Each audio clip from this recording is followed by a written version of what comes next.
Thank you. Thank you very much, Chris. Thank you for inviting me. So, an overview of my talk. It will be in two steps. The first step will be quite brief.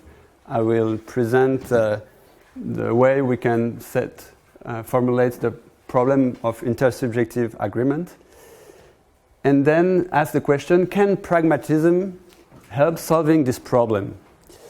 And I will not be exhaustive with regard to all pragmatism philosophy. I will focus on four authors: Peirce, James, Dewey, and Mead. And I will try to show that maybe James, Dewey, and Mead have complementary views on this question. So first, the problem of intersubjective agreement. So my starting point was a book of Bernard Spagna, The Veiled Reality, where he formulates the problem, how to explain that an agreement between two persons can occur. How is it possible that two persons agree on the occurrence of a physical event? So to make things more concrete, I propose an example. So Chris and Rüdiger agree that today at 9 a.m. an apple fell from the tree in front of the Stellenbosch Institute for Advanced Studies. I know there is no apple tree, but let's consider this example. It was the easiest one I thought to. There are acorns falling all around here, so it could have been an acorn. Okay. But I didn't know before coming here. So how is this possible? Well, formulated like that, it might sound not problematic. And in fact, if you endorse scientific realism, there is a simple answer. I try here to reconstruct the logical explanation to the process leading to agreement. Let's consider that the tree and the apple exist objectively in the world out there. So first, there is the fall of the apple, which is an objective event occurring in the world out there. Then both Chris and Rüdiger observed this fall. And finally, if they compare what they observed, they will agree. So this sounds like a simple explanation. But the intersubjective agreement is quite a challenge for any kind of... I had a little trouble to find a good word, not instrumentalism, not anti-realism, to fit with also cubism. So let's say a non-scientific realism, implying at least... well, with a subjective dimension. So what I just assume here, very basically, is that we consider that Chris and Rüdiger are both constructing their own representation of the world. Why should they both acknowledge the fall of an apple? If there is this subjective dimension, if they are both constructing their own representation of the world, why should they agree? So, spelled like that, it appears as a problem. And if we put quantum mechanics into the discussion, the problem can be viewed again in a new manner. So I just take a simple example in the field of quantum mechanics. Chris and Rüdiger perform a measurement of the spin in x direction of a given electron. They agree that the outcome is up. Now, the scientific realist account of this agreement does not hold. According to no-go theorem, contextuality, quantum mechanics does not allow to assume that the spin in x direction of the electron was up before any measurement was performed. So eventually, most, if not all philosophical approaches face the problem. So this was the first part, trying to make the point that this should be considered as a problem, intersubjective agreement. Can pragmatism help solving this problem? As I don't know if everybody is familiar with pragmatism, I make some few words to start to present pragmatism, the main ideas and some just historical remarks. The founder of pragmatism in the end of the 19th century was considered as Peirce, and William James was the one who made it famous in the beginning of the 20th century, and after him, John Dewey. And in the middle of the 20th century, pragmatism was almost forgotten. And in the second part of the 20th century, because of influential philosophers like Putnam or Rorty, again, pragmatism was discussed very much. So what should be stressed here is that there are many versions of pragmatism. For instance, just take Peirce and James. They do not share the same notion of truth, as I will show in a few moments. Let's consider some shared ideas in spite of these many versions. Pragmatism challenges the view that the knowing subject could discover and build a representation of a mind-independent world. According to the Pragmatist, our representations of the world cannot be separated from the way we build these representations. In other words, there is a focus on the process and the means for building these representations. Each representation or idea is considered as being embedded in a given practice. For instance, in the practice of physicists performing experiments on electrons or atoms. And in the frame of a given practice, an idea is considered as a guide for action. From an idea, we can derive a set of practical consequences, and the meaning of an idea is given by these practical consequences. I'll try to make this idea more concrete by taking again our example. So today, an apple fell from the tree in front of the Stellenbosch Institute. Let's consider some practical consequences. If we now go together in front of the institute, we will possibly find an apple lying on the ground. So this is, we could say, a material consequence. But there are not only practical consequence does not mean material consequence. It can be also mental consequence in the field of the ideas. For instance, if we compare this idea of the fall of the apple with my conception of an apple, it will confirm my idea of an apple as a fruit that grows on a tree and that may fall down. So it's not contradictory with my idea of an apple, the fact that an apple fell. And a last point is that we are talking about here potential practical consequences. When we are thinking of an idea, we do not consider explicitly all the practical consequences, but an idea is like a synopsis referring tacitly to a whole set of practical consequences. This was, for instance, the example of Dewey, of chemical substance, which refer tacitly to a set of observable consequences we would observe if we were performing some actions in the laboratory. But it's potential.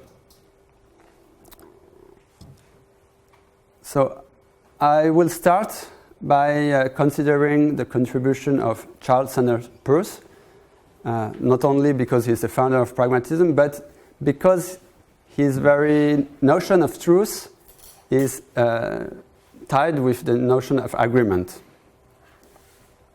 Truth, in his view, is precisely the agreement towards which a community of researchers will converge if their inquiry is carried out in an infinite long run. Quote, "The opinion which is fated to be ultimately agreed to by all who investigate is what we mean by the truth." I try to make this idea more precise. Why is this process, first, in the long run? Well, according to Peirce, because different researchers may first use different methods and obtain different outcomes. And we could wonder why, after all, eventually, they will all lead to the same idea, to the same theory. What does ensure this convergence? According to Peirce, this is the fact that when performing experiences, we face a resistance. This refers to his notion of secondness, a resistance of the world. This resistance leads everyone to correct progressively his belief or theory. So we can see tacitly here a realist assumption. There is an external world whose, I quote Peirce, characters are independent of how you or I think, and which have a compelling effect on our beliefs and theories. So that we, after all, will converge, everyone will converge to the same idea or same theory. But there are some reasons, I think, to discard Peirce's approach on this problem. The convergence view, first, has been challenged. And I refer here to counter-arguments of Quine, for instance. First, when we talk about convergence, it is the idea that theory we are building are more and more close to the true theory.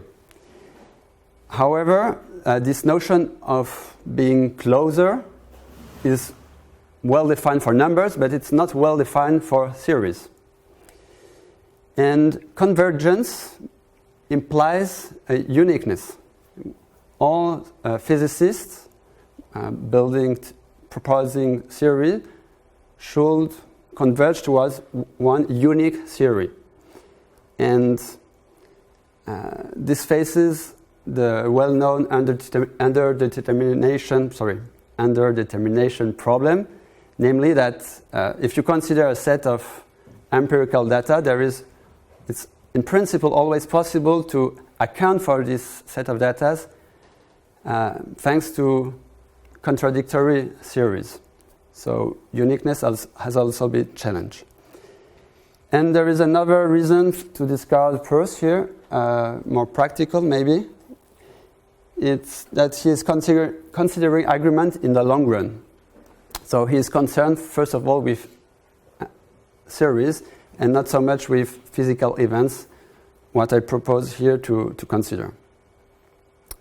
So from now I will put Peirce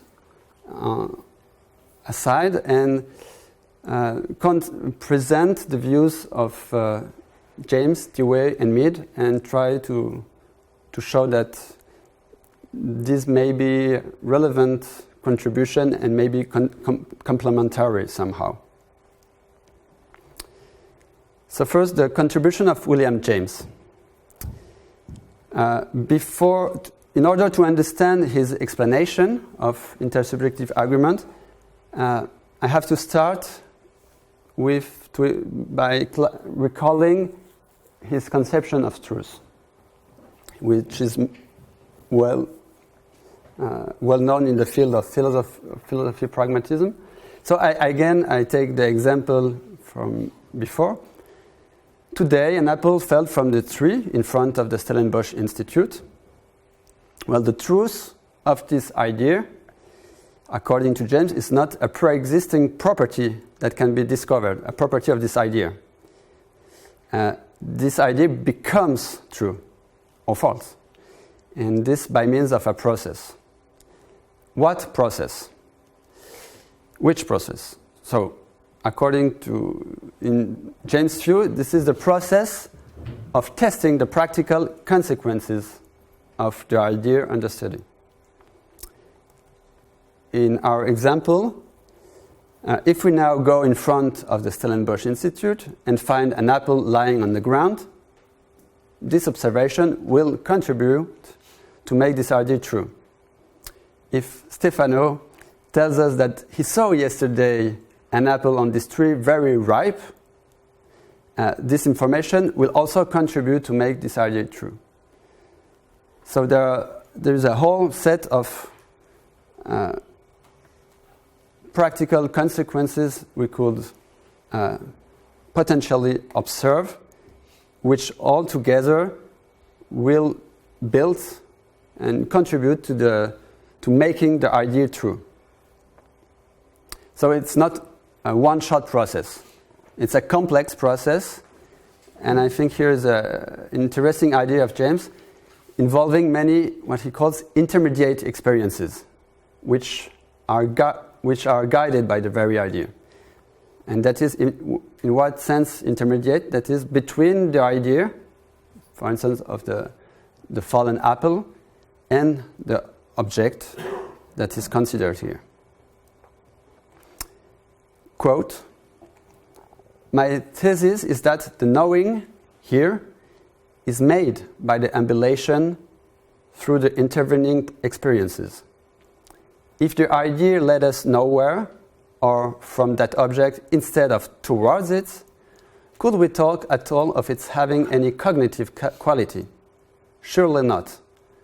For it is only when taken in conjunction with intermediate experiences that it gets related to that particular object rather than any other part of nature. Those intermediaries determine what particular knowing function it exerts. Determinists, they guide us tells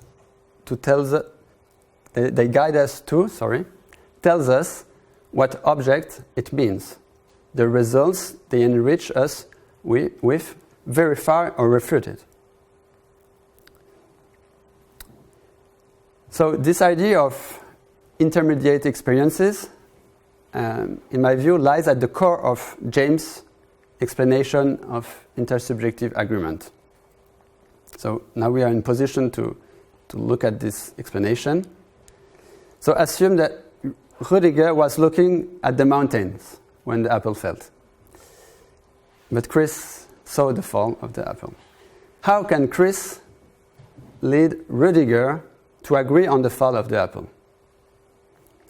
So here is James' explanation that I translated into this example. Chris can interfere in Rudiger's flow of thought and experience. He can act on them so as to guide him on the pathway of intermediate experiences, making him understand the sentence, "Today an apple fell from the tree in front of the Stellenbosch Institute," to make him understand this sentence the same way he himself understands it, and make him acknowledge the truth of this sentence.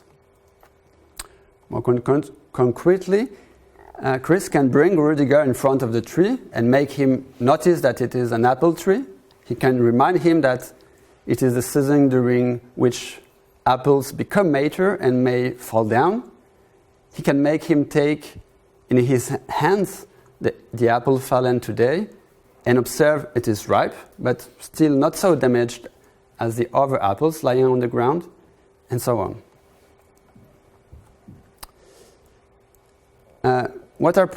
So this is a sort of explanation I saw in James' writing. Let me stress what precisely are the questions addressed by James. And I have to stress that he endorsed a subjective approach. So let's consider the point of view of Chris. How can I make Rudiger agree on the fall of the apple? Quote, "My thought makes me act on his senses much as he might himself act on them, were he pursuing the consequences of perceptions of his own. Practically, then, my thought terminates in his realities." So, in other words, he can make Rudiger agree on the fall of the apple by acting on his flow of thought and experience so as to guide him towards experiences that can be shared. Why should I believe that Rudiger and I are really agreeing? We are thinking of the same thing when we say there was an apple falling that fell this morning. This is another question addressed by James. In the last analysis, then, we believe that we all know and think about and talk about the same world because we believe our percepts are processed by us in common. And we believe this because the percepts of each one of us seem to be changed in consequence of changes in the percepts of someone else. In other words, I believe this because if I and Rudiger are put in the same conditions, I can assume that our experiences will be similar. For instance, in the case of the apple, if we both go in front of the apple tree, if we both grab the fallen apple, then we will, I assume, have the same experiences. Similarly, if we both use a Stern and Gerlach device, if we both look at the location of the detected electron behind this device, we will face the same, we will share the same experiences. I will come back to James in relation to Dewey and Mead later. Let's consider the contribution of John Dewey now. Our starting point now has to be not his theory of truth, but of meaning. According to Dewey, the meaning of a word is not given by the direct reference to an object in the world out there, but it is given by the consequences of the activities the world may induce us to do. In the example of our apple, the possible activities may be I press this apple slightly or very strongly, I may taste it, and I will have observe some consequences, feeling a resistance or producing juice, feeling a sweet taste, and so on. Quote, "There is not possible any such thing as a direct one-to-one correspondence of names with existential objects, that words mean what they mean in connection with conjoint activities that effect a common or mutually participated in consequence." Sorry, I didn't read it really accurately. You see in this quotation there is the adjective common. So we can make the previous statement more accurate. The meaning of a word is given by the common consequences of the common activities the world may induce us to do. Why common? And here appears the social dimension of Dewey's view. I have here to recall how he considered communication. He the way he goes in the problem is to the original meaning of what is communicate. It is the making of something common by means of words. What is this something that a word is making common?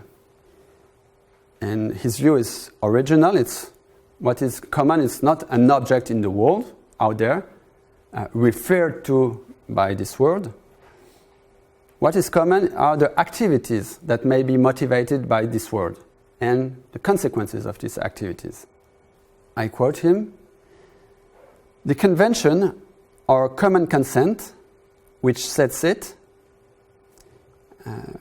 a sound or mark on a paper, apart as a means of recording and communicating meaning is that of agreement in action, of shared modes of responsive behavior and participation in their consequences.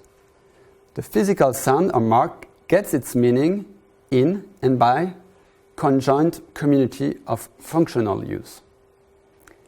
A sound or mark of any physical existence is a part of language only in virtue of its operational force, that is, as it functions as a means of evoking different activities performed by different persons so as to produce consequences that are shared by all the participants in the conjoint undertaking." I repeat a bit what I told before. The meaning of a word is embedded in a collective practice. It is connected to a set of common activities and the common consequences that may take place in the frame of a collective practice. For instance, let's consider that's not the example of Dewey, but to make it contextual here, the collective practice associated to quantum mechanics. Well, the meaning of the word electron is connected to a set of common preparations leading to a common numerical value when the measurement of permanent observable is performed. Permanent observable like mass or charge. So here Dewey's view suggests, it's not completely explicit, it's the way I interpret it. He suggests a proposal to address the problem of intersubjective agreement on a physical event. To explain it, let's take again the example. Chris and Rudiger can agree that the outcome of the measurement of the spin x of a given electron is up because they both belong to the physicists' community and share knowledge on a whole set of activities and their consequences. For instance, more precisely, because the expression measurement of the spin refers tacitly to a common activity, for instance, setting up a Stern-Gerlach device. And the word up refers tacitly to a common consequence, for instance, the detection of the signal in the upper side of the screen or behind the Stern-Gerlach device. To the last explanation, the one of George Herbert Mead, who interacted a lot with Dewey. They both worked several years in Chicago together, so they interacted and shared several views, and Mead is known as having developed the social dimension in this pragmatist view. Here, again, the starting point is a little bit different to go to an explanation of intersubjective agreement. We start with his theory of perception. According to him, the knowing subject perceives an object only in the frame of a particular perspective. Each perspective is defined by a given relation or a given interaction, if you prefer, between the subject and the object. He uses also the words organism and environment. quote, "The perspective is the world in its relationship to the individual, and the individual in his relationship to the world. The object, as a subject perceives it, depends upon the manipulations he thinks he could undertake with this object." So here is something specific to Mead. When I talked before about the activities we may perform when we are guided by an idea, Mead focuses on particular kinds of activities, manipulations with our hands, namely. We see the objects as we will handle them. For perception, then, there is a contemporaneously, or I don't know how to spell it, existing world at a distance in which we are ready to act in certain fashions already initiated in the organism. It is actually existent in the fashion to arouse these beginnings of manipulatory processes. So if I look at the little part of the apple that's lying there, I'm already inclined to prepare my hands to handle it in a certain manner. So the idea of this apple can be related to this manipulatory kind of activities. You may object or just remark that, well, when he speaks of perspective, it's a kind of relativism. However, it's not his view. Perspectives have objective existence. Nothing prevents, for instance, Chris from changing his perspective and place himself in Rudiger's perspective. Chris can change his perspective actually, physically, he can change his place, or virtually, he can think, what would it be? How should I see the screen if I go in the place of Rudiger? And Mead has written a lot about special relativity theory to give a case of this, an example of this.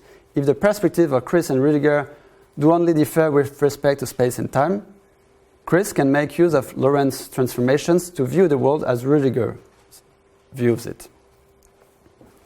So what makes it possible for Chris and Rudiger to agree on the fall of the apple? According to this view of Mead, they can place themselves in the perspective of each other's. They can both place themselves in the perspective of someone applying what he calls a common method of manipulation. For example, the penny with which epistemologists have been so much occupied, Russell, for instance, was one of them, is the same penny for different observers at different angles and at different distances, insofar as these different visual pennies are recognized as appearances of one and the same penny, which any observers under the control of his visual experience could touch and handle. As a result, a common method of manipulation, measurement and location, the manipulatory areas of the different observers thus become identical. And what's interesting, this sounds quite similar to what I just presented concerning the way, but Mead makes a step further. He asks, how can these methods of manipulation become common? What does ensure that Chris and Rudiger have in mind the same method of manipulation when speaking, for instance, of going in front of the Stellenbosch Institute and looking at the ground, or setting up a Stern-Galler device? And here we may have to make use of his theory of social self. The possibility for a subject of actually or virtually changing his perspective and considering the perspective of others is fundamental. In the process of communication, the individual is an other before he is a self. It is in addressing himself in the role of another that his self arises in experience. The growth of the organized game out of simple play in the experience of the child, for instance, and of organized group activities in human society, place the individual then in a variety of roles, insofar as these were parts of the social act, and the very organization of this in the whole act gave them a common character in indicating what he had to do. He is then able to become a generalized other. This is a famous expression of Mead. So the self becomes a generalized other in addressing himself in the attitude of the group or the community. In this situation, he has become a definite self over against the social whole to which he belongs. This is the common perspective. And so there is a slightly different view of communication than Dewey. Communication, according to Mead, is a social process whose natural history shows that it arises out of cooperative activities, such as those involved in sex, parenthood, fighting, herding, those activities in which everyone has a specific role and can put himself in the role of the other. So this idea of cooperation is very important here. Cooperative activities become possible if each individual becomes able to place himself in the perspective of and role of the others. So the method of manipulation arises out of these cooperative activities. In other words, they are common from the outset. So we have now the answer to the previous question. Maybe I skipped the quotation because of time. I take my example again to stress the idea. Chris and Rudiger, so the situation is not as follows in terms of method of manipulation. It is not that Chris and Rudiger first consider the fall of the apple according to their own perspective with some private method of manipulation. Each one goes in front of the Stellenbosch Institute, each one looks at the ground, and then they compare their method. Rather, according to me, when considering an apple or the spin of an electron, Chris and Rudiger are involved in the same collective practice and have in mind methods of manipulations which are common from the beginning. So I would like now to make a summary of the three explanations I presented. Two persons can agree on a physical event, according to James, because they can act on each other so as to guide them towards the same activities and the same observable consequences. According to Dewey and Mead, because they can agree on the kinds of activities that may be performed and the kinds of consequences that could be observed. And Mead adds another point that they can agree on these activities because the latter are common from the outset, being rooted in a collective undertaking. So if we consider these three elements of explanation, we may remark that the first one concerns more what we have to do in order to lead someone to agree with oneself, while the two others are more conditions for an agreement. So I propose to view them as complementary in the sense that they answer different questions.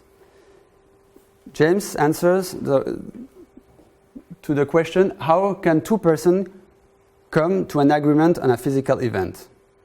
So his idea is that we have to act on the flow of thought, of experience of the other.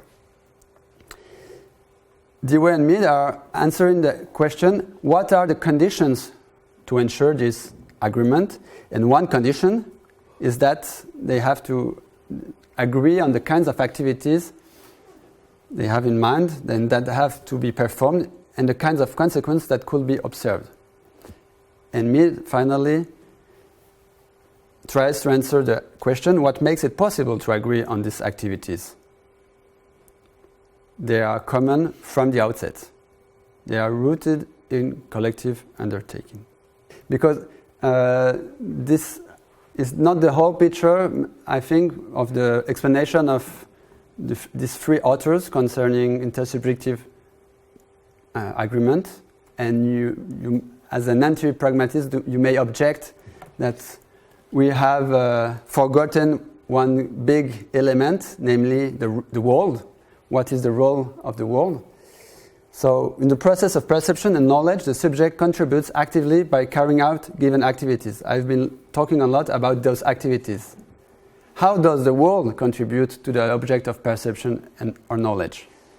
And here's the idea of interaction. Carrying out a given activity implies a way of interacting with the world. The subject acts on the world, and the world reacts.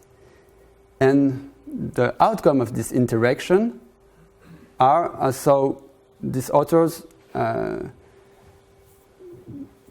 propose a slightly different formulation, but the products, according to James, are the sensations. According to Dewey, he speaks of observable consequences. And Mead stresses that we should think of a specific kind of observable consequences, namely what he calls contact experience. So that's a specific feature of his view, and maybe I will not read that, but just let it and stop my talk here. Or I can back it. And I finish with my last slide, maybe. Just to make explicit what was in the quotation, I may put it again later. There is something constant in the world. And finally, the question is here, what makes it possible to agree on the consequences of the activities that are tacitly referred to when considering a physical event? And I propose to answer in the following way, again with the example. If Chris and Rudiger carry out the same activities, if they make use of the same tools in the same manner, then the world's reaction will be the same. And this ensures that Chris and Rudiger have, you can say, the same sensations, or observe the same consequence, or have the same contact experiences. So, thank you very much.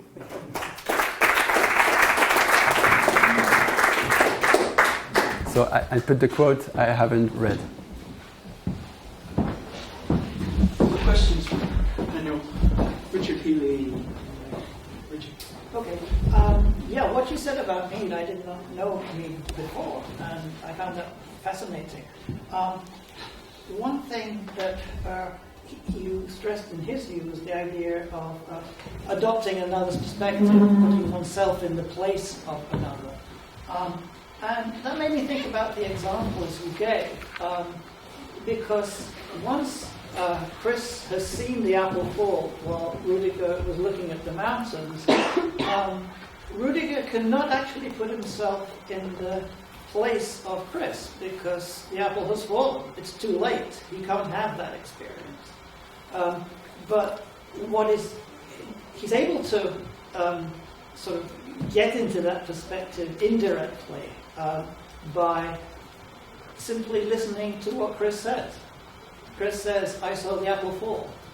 So that aspect of communication is something that wasn't stressed so much in what you've been saying. The verbal communication, where there's a presumption of sincerity and ceding authority about an experience which one cannot put oneself in a place to experience. That seems to be very important too. I'm not sure that anyone that you described would have disagreed with that, but it seemed an important additional element that language as a vital part of communication when you can't put yourself in the same perspective as somebody else, but you can still trust what they say.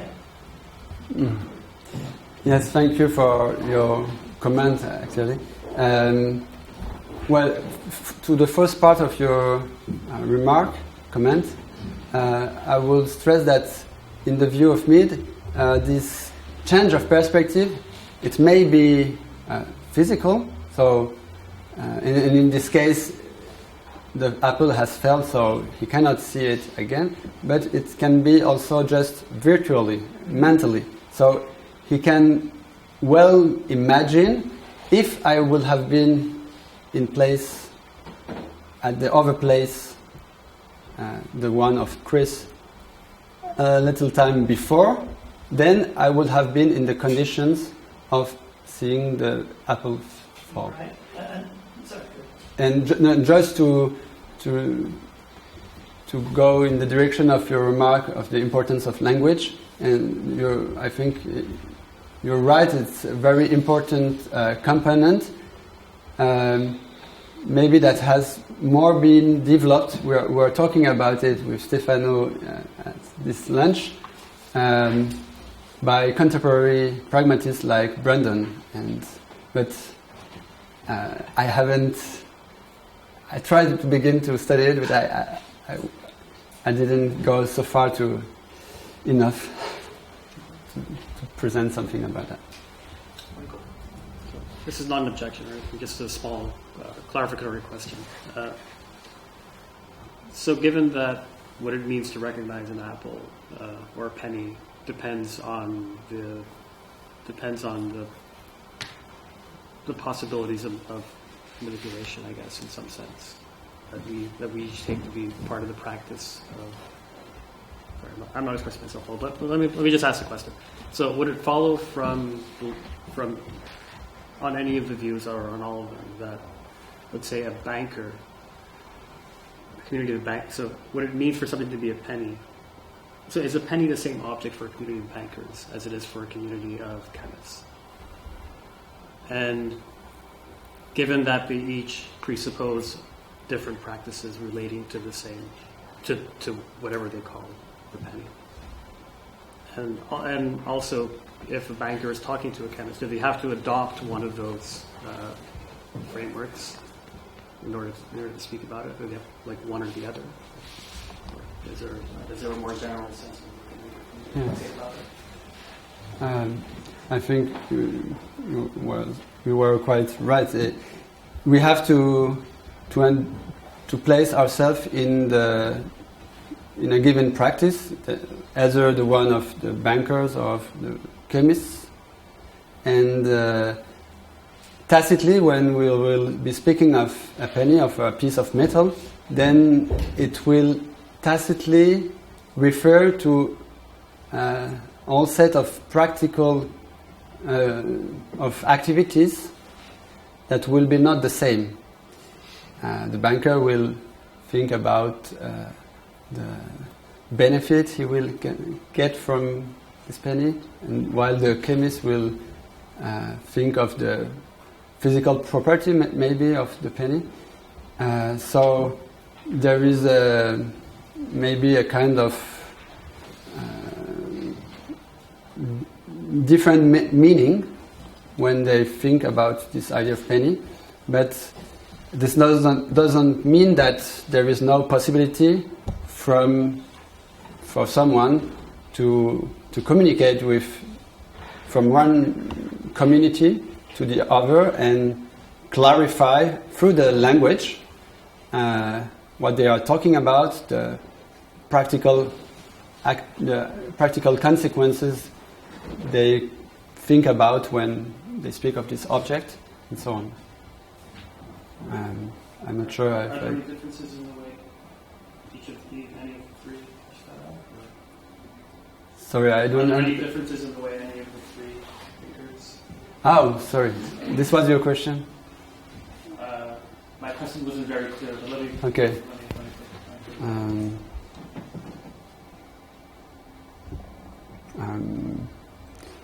I'm not sure. I would say that Dewey and Mead are both that agreed, I think, in the main ideas, and they are the both that who really stresses this the importance of belonging to a community associated to a practice, and the social dimension was really stressed by both of them, and it's a shared idea, I think. And James spoke less of this.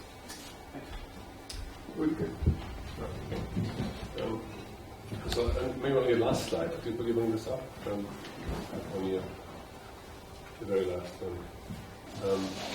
Yeah, when you say then, so if Christian really carry out the same activities and the world's reaction will be the same. Now this sounds very much to me like the scientific realist position you actually abandoned at the beginning. So aren't you really falling back on the same thing in this very last moment?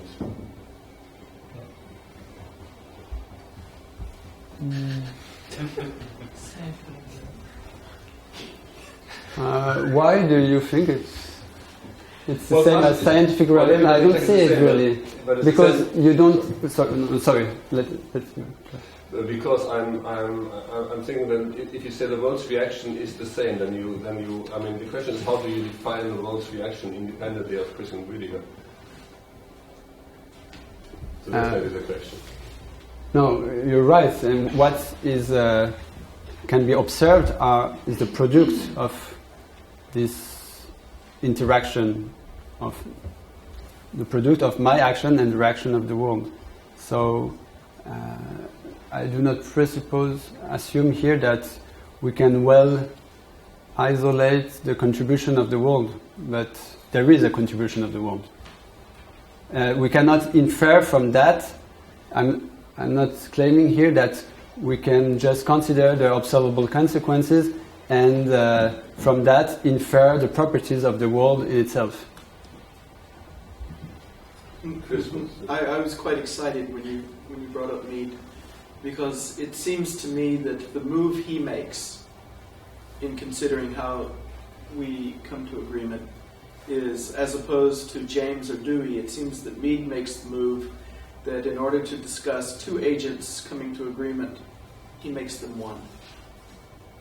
And virtually. So this, where they have the carry out the same activities, it's because conceptually they're now one agent, and conceptually they get one consequence to it. That was my reading of what.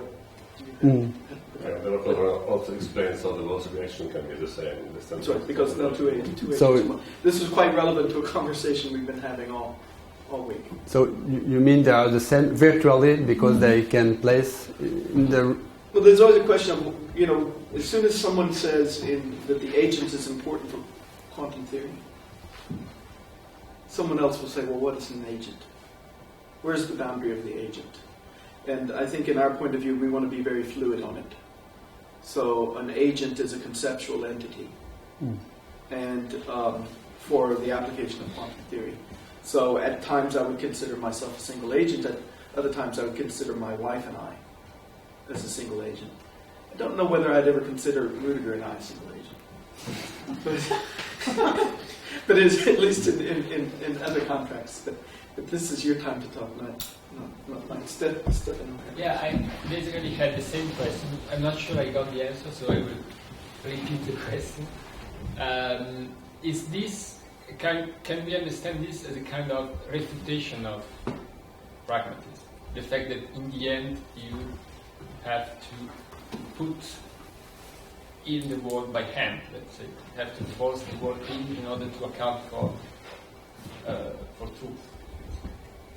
You see what I mean? So the question is, first, would these people accept it?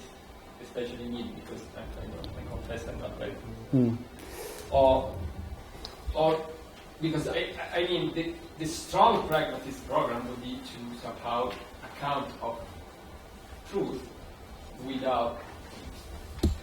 from within the linguistic practice, for example, or some kind of practice.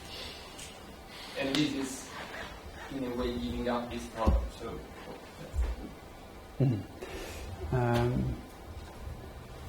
I must confess that in my whole talk, I try to interpret the authors I was talking about. So you cannot find, just like that, a clear explanation of what is how intersubjective argument is possible.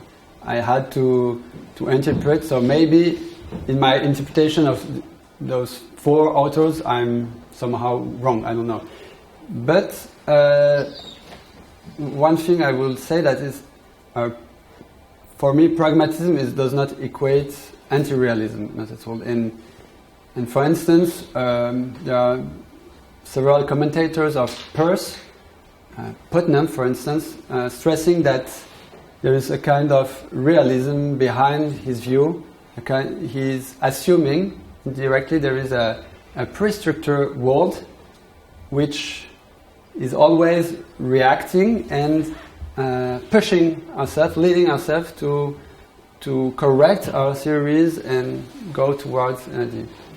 And concerning the three other authors, they are not so clearly anti-realist or realist. It's something in between, I would say. Let's have Hans as the last one, and then if we want coffee, everyone can follow. I also have a question on what you said about Mead, and I haven't read him. And about perception, you quote the sentence, "We see the objects as we will handle them." And I'm just wondering, did Mead, comment on, the notion of intentionality? This is an intentional structure. How you will see the objects on a certain perspective, and an intentional perspective you have on them. So, is there anything in his writings? Was he influenced by Husserl's say, or is there any connection? Do you know that? Cool.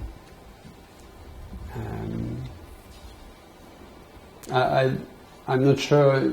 I haven't seen quotation of reference to Husserl and phenomenology, and I'm not sure it's exactly the same intentionality.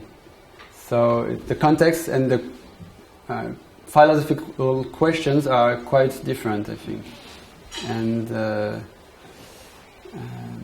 Husserl is trying to develop a kind of objectivity theory in the line of Kant, with transcendental strong dimension, while Mead here is really in the tradition of pragmatism and referring to the practical consequences and stressing a very specific kind of practical consequences. For him, manipulation is, it was the slide I didn't read, it's the ultimate taste of reality. It's when we are considering an idea of an object, we are implicitly referring to all kinds of practical consequences, but especially those where we are handling with the object, where we are touching it with our hands, and we will infer the existence of the object if there is this possibility.